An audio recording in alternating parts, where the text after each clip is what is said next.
everyone, Ariel Adams here with the blog to watch. I'm with Hublot at Basel World 2013 and I'm looking at the La Ferrari MP5 limited edition watch. Limited edition to 50 pieces, titanium case.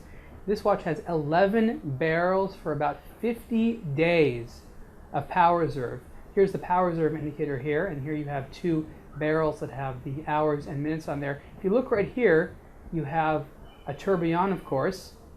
It's a sort of horizontally aligned tourbillon that you can see sort of at the bottom of the watch. They're very interesting. How do you wind and set this watch? Well, you have a special tool.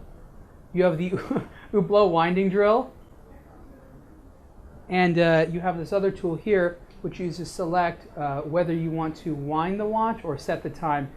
So that's interesting that it comes with something like that. Here's the back there. Very interesting timepiece. It's very much sort of focuses on the look of the key of time that they made, but this design came with the partnership with the Ferrari team itself. So it's quite interesting. Limited edition of 50 pieces, about 300,000. And again, this is the Hublot La Ferrari MP5 for 2013. Thanks.